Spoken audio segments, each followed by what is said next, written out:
1452년 4월 15일 밤, 피렌체 근처의 작은 마을 빈치에서 한 아이가 태어났다. 아버지는 피에로, 성공한 공증 전문인이었다. 어머니는 카테리나, 이름 없는 농부의 딸이었다. 그들은 결혼하지 않았다. 아이의 이름은 레오나르도. 성은 없었다. 그저 빈치 출신의 레오나르도라는 뜻으로 다 빈치라 불릴 뿐이었다. 사생아. 15세기 이탈리아에서 그것은 저주였다. 사생아는 길드에 가입할 수 없었다. 길드는 오늘날의 주민등록증, 영업허가증, 직업 노조조합원증을 합쳐놓은 것이었다. 대학에 입학할 수 없었다. 아버지의 재산을 상속받을 수 없었다. 법은 명확했다. 정당한 결혼에서 태어나지 않은 자는 사회의 정식 구성원이 아니었다. 어린 레오나르도는 정규 교육을 받지 못했다. 라틴어를 배우지 못했다. 당시 모든 학문은 라틴어로 쓰여 있었다. 갈레노스의 의학서, 유클리드의 기하학, 아리스토텔레스의 철학, 지식의 세계는 그에게 닫혀 있었다. 책을 읽을 수 없었던 소녀는 다른 것을 배웠다. 다른 아이들이 라틴어 문법을 암기할 때 레오나르도는 들판에 앉아 자연을 관찰했다. 새들이 어떻게 날개를 펼치는지, 물이 어떻게 소용돌이치는지, 나뭇잎의 혈관이 어떤 패턴을 만드는지. 권위 있는 책이 아니라 자신의 눈을 믿는 법. 고대 철학자의 말이 아니라 직접 경험한 것을 신뢰하는 법. 사생아라는 불운이 오히려 그를 자유롭게 만들었다. 전통에 얽매이지 않고 권위에 복종하지 않고 오직 진실만을 추구하는 사람으로. 훗날 그는 자신의 노트에 썼다. 권위에 의존하는 자는 지성을 사용하는 것이 아니라 기억력을 사용하는 것이다. 책을 읽지 못한 소년이 세상을 읽는 법을 터득한 것이다. 1466년 14살이 된 레오나르도에게 전환점이 찾아왔다. 아버지 피에로가 아들의 그림 실력을 알아차렸다. 소년이 그린 스케치들은 놀라웠다. 독학으로 배운 것이라고는 믿기 어려울 정도로. 피에로는 결정을 내렸다. 아들을 피렌체로 데려가기로. 당시 유럽 최고의 예술 도시 메디치 가문이 지배하는 르네상스의 심장. 그곳에서 그는 안드레아 델 베로키오의 공방 문을 두드렸다. 베로키오는 피렌체에서 가장 명망 있는 예술가였다. 화가이자 조각가이자 금세공인. 그의 공방은 단순한 작업장이 아니라 당대 최고의 예술 교육기관이었다. 베로키오는 레오나르도의 스케치 몇 장을 보았다. 그리고 고개를 끄덕였다. 사생아 소녀는 받아들여졌다. 그의 진짜 교육이 시작되는 순간이었다. 베로키오의 공방에서 도제들은 모든 것을 배웠다. 물감을 만드는 법부터 시작했다. 청금석을 갈아 울트라마린 블루를 만들고 달걀 노른자와 섞어 템페라를 만들었다. 돌을 다듬고 청동을 주조하고 그림을 그리고 조각을 했다. 예술가는 장인이었고 공방은 공장이었다. 레오나르도는 달랐다. 그의 손은 더 정확했고 눈은 더 예리했으며 호기심은 끝이 없었다. 그는 기술을 배우는 것에 만족하지 않았다. 왜 그렇게 작동하는지, 어떻게 더 나아질 수 있는지를 끊임없이 질문했다. 1475년경 베로키오가 그리스도의 세례라는 그림을 그리고 있었다. 의뢰받은 재단하였다. 그는 습관대로 제자에게 그림의 일부를 맡겼다. 화면 왼쪽 구석, 무릎 꿇고 있는 작은 천사 하나를 23살의 레오나르도가 맡았다. 며칠 후 그림이 완성되었을 때 베로키오는 오랫동안 그림 앞에 서 있었다. 제자가 그린 천사는 빛나고 있었다. 부드러운 명암, 섬세한 표정, 살아있는 듯한 머리카락. 스승이 그린 다른 부분들이 갑자기 딱딱하고 투박해 보였다. 역사가 바사리는 이렇게 기록했다. 베로키오는 그날 이후 다시는 그림을 그리지 않았다고. 제자가 자신을 넘어섰다는 것을 알았기 때문이라고. 사실 여부는 알 수 없다. 하지만 그날 무언가가 변한 것만은 확실했다. 제자가 스승을 넘어선 것이다. 1482년 30살의 레오나르도는 피렌체를 떠나기로 결심했다. 그곳에는 이미 유명한 화가들이 많았다. 보티첼리, 페루지노, 기를란다요. 경쟁이 치열했고 일감은 충분하지 않았다. 새로운 기회가 필요했다. 밀라노, 북부 이탈리아의 부유한 도시국가 루도비코 스포르차 공작이 통치하는 곳. 레오나르도는 그에게 편지를 썼다. 놀랍게도 자신을 화가가 아닌 군사공학자로 소개했다. 다리를 설계할 수 있고 대포를 만들 수 있으며 장갑차를 개발할 수 있다고 썼다. 편지의 끝에 거의 덧붙이듯이 자신이 조각과 그림도 할 수 있다고 언급했다. 기발했다. 그리고 효과가 있었다. 밀라노에서의 17년. 레오나르도는 궁정예술가이자 공학자이자 무대 디자이너였다. 연회 무대를 만들고 악기를 설계하고 운하 계획을 그렸다. 1489년 루도비코가 특별한 의뢰를 했다.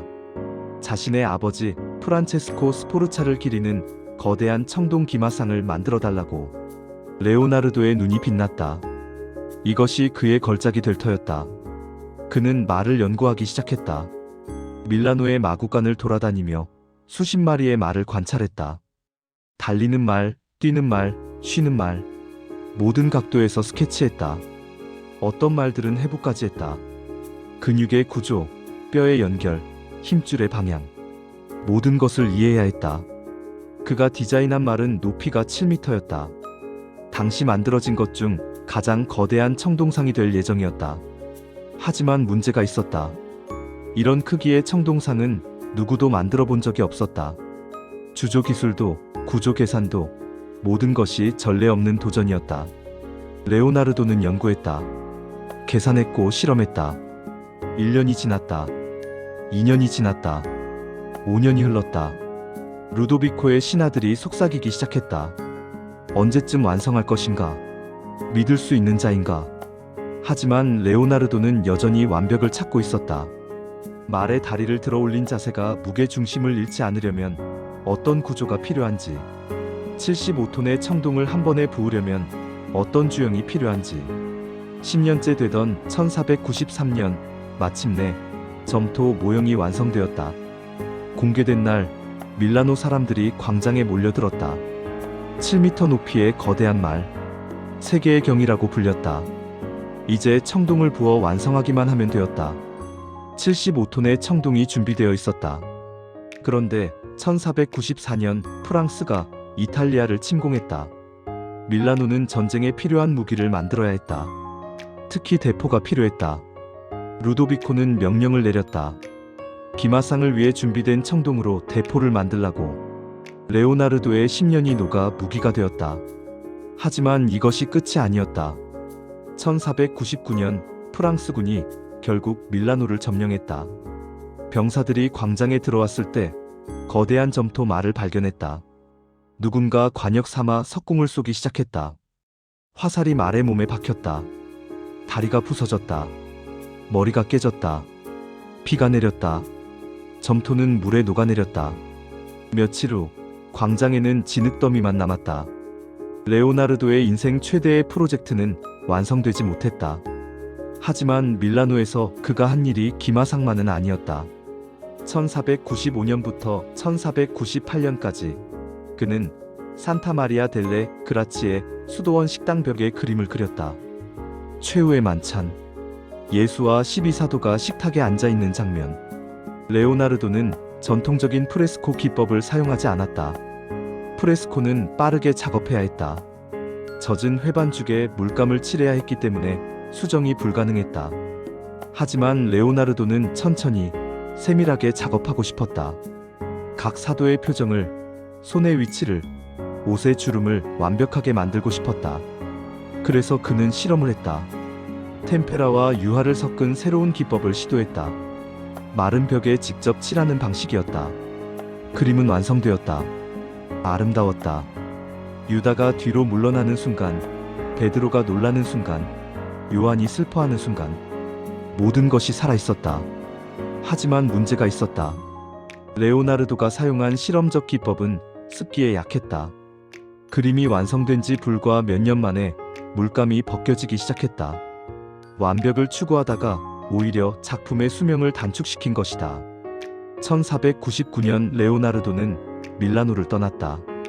그의 뒤에는 파괴된 기마상의 잔해와 벗겨져가는 벽화가 남았다. 47세의 레오나르도는 다시 방랑을 시작했다. 베네치아, 만토바, 다시 피렌체로. 그리고 그의 가방 안에는 항상 노트들이 들어있었다. 레오나르도에게 그것은 단순한 스케치북이 아니었다. 세상을 이해하려는 끝없는 시도였다. 그는 모든 것을 기록했다. 새의 날개, 물의 흐름, 인간의 얼굴, 기계의 톱니바퀴. 질문하고 관찰하고 그리고 계산했다. 그의 관심사에는 경계가 없었다. 해부학, 공학, 식물학, 지질학, 광학, 수학, 음악. 어떤 것도 그의 호기심에서 벗어날 수 없었다. 1507년부터 1513년까지 레오나르도는 밀라노로 돌아가 해부학 연구에 몰두했다. 그는 피렌체와 밀라노의 병원에서 허가를 받아 시신을 해부했다. 어떤 밤에는 촛불 아래서 차가운 시신을 열어 근육과 혈관을 들여다보았다. 그는 인체를 이해하고 싶었다. 심장이 어떻게 작동하는지, 혈액이 어떻게 순환하는지, 근육이 어떻게 움직이는지. 그의 해부학 드로잉은 놀라웠다. 뼈의 구조, 신경의 경로, 태아가 자궁 안에 있는 모습. 정확하고 아름다웠다. 200년 후에도 의학 교과서로 사용될 수 있을 만큼. 하지만 아무도 몰랐다. 그 노트들은 출판되지 않았다. 레오나르도의 서재 안에만 머물러 있었다. 그는 비행을 꿈꿨다. 새들이 어떻게 나는지 연구했다. 날개의 각도, 꼬리의 움직임, 바람의 흐름. 그리고 비행 기계를 설계했다. 나무와 천으로 만든 날개. 인간이 팔을 움직여 날 수 있는 장치. 오니솔터. 그는 그것을 그렇게 불렀다. 그는 전쟁 기계도 설계했다. 여러 개의 총신이 달린 기관총. 회전하는 낱날이 달린 전차. 잠수할 수 있는 배. 그의 노트에는 500년 후에야 실현될 발명품들이 가득했다. 탱크의 초기 형태, 헬리콥터의 원형, 로봇 기사. 그는 도시를 설계했다. 2층 구조의 도시. 위층은 귀족들이 걷고 아래층은 상인들이 물건을 운반하는 하수도 시스템도 계획했다. 위생적이고 효율적인 도시. 그는 물을 연구했다. 소용돌이, 파도, 폭포. 물이 장애물을 만났을 때 어떻게 흐르는지. 그의 노트에는 수백 개의 물 스케치가 있었다. 마치 살아있는 생명체처럼 움직이는 물. 하지만 이 모든 것이 노트 안에만 머물러 있었다. 7000페이지가 넘는 노트. 왼손잡이인 사람이 우에서 좌로 글을 쓰는 형식인 거울 문자로 빽빽하게 쓰인 관찰, 계산 그리고 스케치들. 레오나르도는 평생 이것들을 기록했다. 하지만 출판한 것은 단 하나도 없었다. 책으로 만들지 않았다. 정리하지도 않았다. 그저 노트에서 노트로 옮겨 적을 뿐이었다. 세상은 그를 화가로만 알았다. 재능 있지만 느린 화가. 약속을 지키지 않는 화가. 그가 과학자이자 공학자이자 발명가라는 것을 아는 사람은 거의 없었다. 그리고 그 시대에는 다른 천재들이 있었다. 미켈란젤로 부오나로티. 레오나르도보다 23년 어렸다. 그는 빠르게 작업했다. 시스티나 성당 천장화를 4년 만에 완성했다. 다비드 상을 3년 만에 완성했다. 그의 작품은 강렬했고 웅장했고 완성되었다. 라파엘로 산치오. 레오나르도보다 31년 어렸다. 그는 부드럽고 조화로웠다. 교황들이 그를 사랑했다. 바티칸 궁전의 벽화를 그렸다. 37세에 죽을 때까지 수백 점의 작품을 남겼다. 레오나르도는 그들과 달랐다. 그는 완성하지 못했다. 아니, 완성하려 하지 않았다. 완성한다는 것은 더 이상 생각하지 않는다는 뜻이었다. 더 이상 개선하지 않는다는 뜻이었다. 그에게 작품은 끝나는 것이 아니라 계속되는 것이었다. 그래서 그의 그림들은 의뢰인에게 전달되지 않았다. 작업실 구석에 쌓여 있었다. 미완성의 초상화들, 스케치만 된 재단화들, 배경만 칠해진 캔버스들. 동시대 사람들은 속삭였다. 레오나르도는 재능은 있지만 믿을 수 없는 사람이라고. 약속을 지키지 않는 사람이라고. 너무 많은 것에 관심을 가진 나머지 아무것도 완성하지 못하는 사람이라고. 그들은 틀리지 않았다. 하지만 전부를 알지는 못했다. 레오나르도가 추구한 것은 완성이 아니라 이해였다. 작품이 아니라 진실이었다. 그리고 그 대가는 외로움이었다. 1503년 그는 다시 피렌체에 있었다. 51세. 노년에 접어든 나이였다. 피렌체의 비단 상인 프란체스코 델 조콘도가 자신의 아내 리자 게라르디니의 초상화를 그려달라고 했다. 이 작품 이름이 모나리자, 즉 우리말로 리자 부인이다. 평범한 의뢰였다. 부유한 상인이 아내의 초상화를 주문하는 것은 흔한 일이었다. 레오나르도는 승낙했다. 그리고 작업을 시작했다. 작은 나무판, 포플러 나무였다. 그 위에 그는 한 여인을 그리기 시작했다.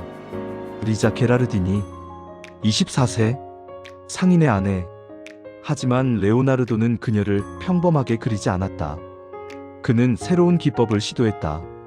스푸마토, 연기처럼 부드러운 명암, 윤곽선 없이 색이 녹아드는 기법.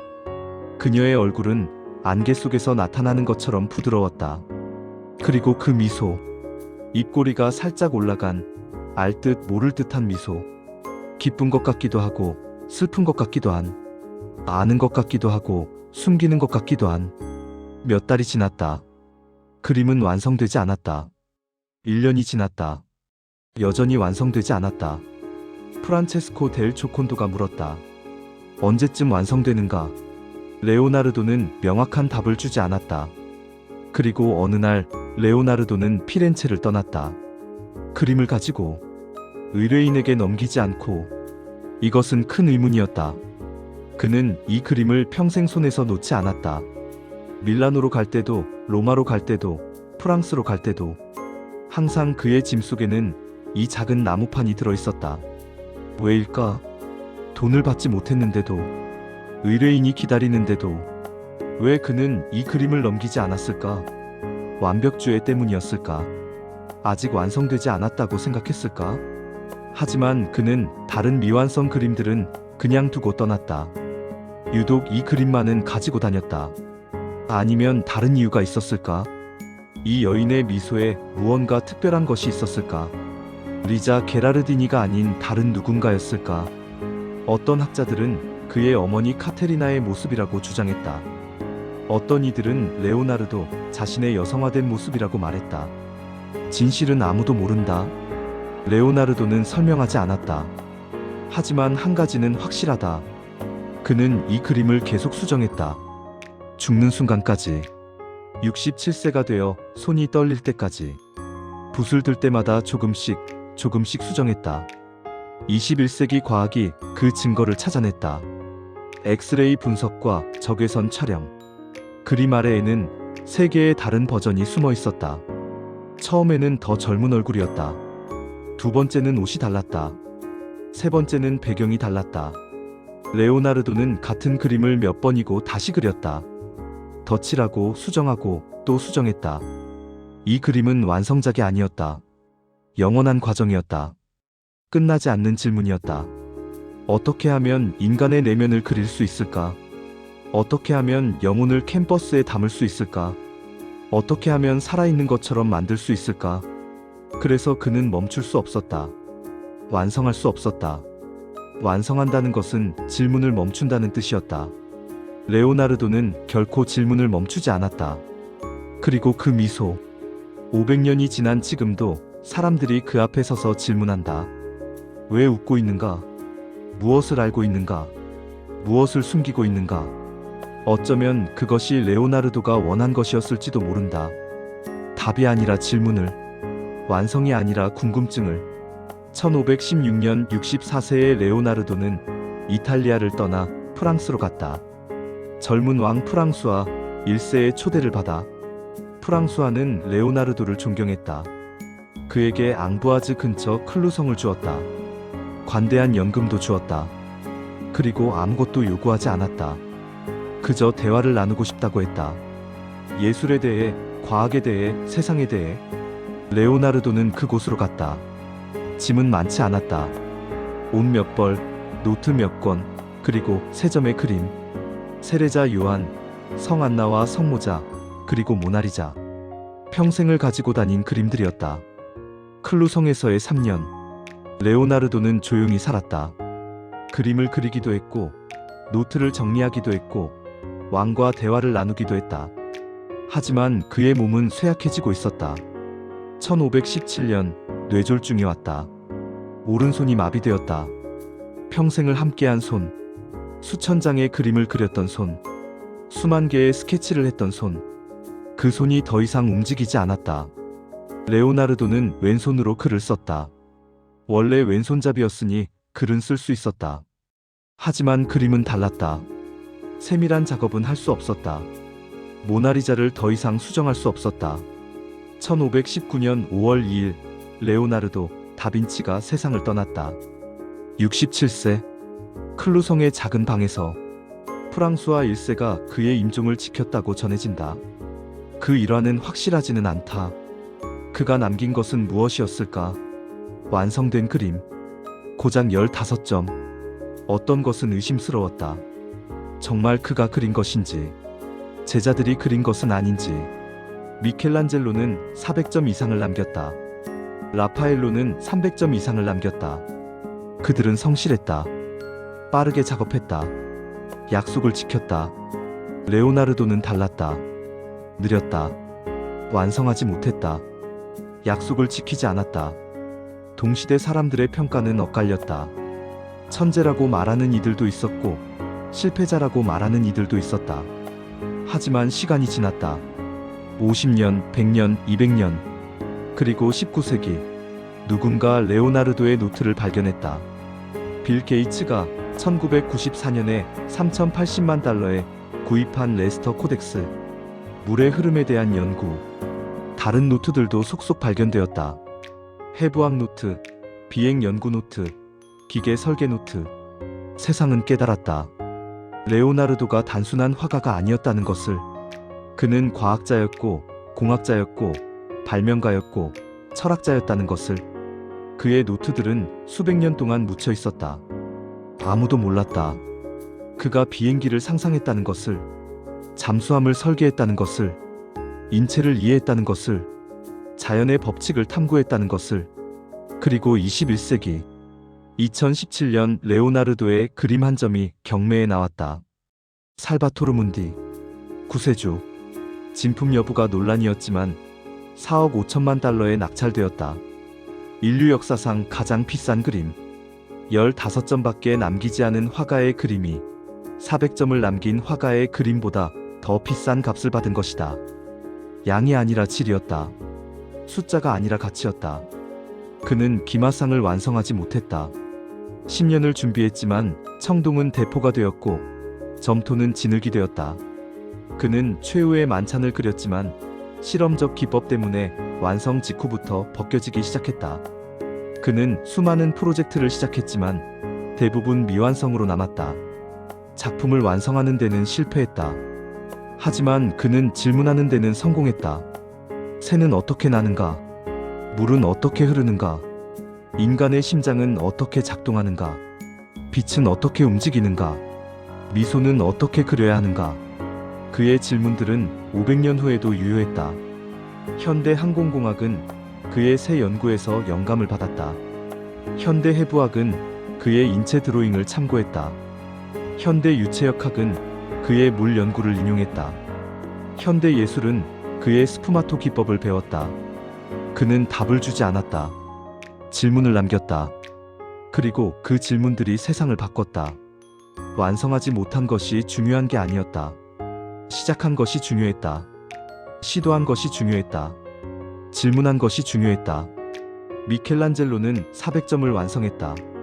놀라운 일이다. 라파엘로는 300점을 완성했다. 경이로운 일이다. 하지만 레오나르도는 15점만 남겼고 7000페이지의 질문을 남겼다.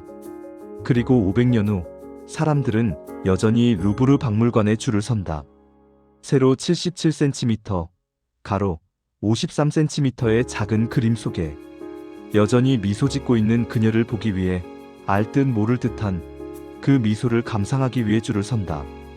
500년 동안 수억 명의 사람들이 질문했다. 왜 웃고 있는가? 무엇을 알고 있는가? 어쩌면 그녀가 웃는 이유는 이것일지도 모른다. 자신을 그린 남자가 실패자라고 불렸지만 결국 500년 후의 세상을 이긴 것을 알기 때문에.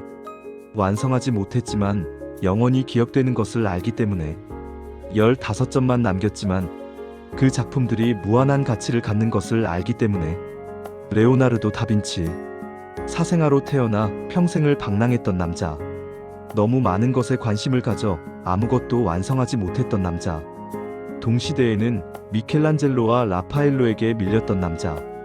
하지만 500년 후 그는 모두가 인정하는 천재가 되었다. 완벽하지 않았지만 완벽을 추구했다. 완성하지 못했지만 완성하려 했다. 답을 주지 못했지만 질문을 남겼다. 그리고 그것으로 충분했다는 것을 우리는 오늘에야 그 가치를 인정할 수 있었다.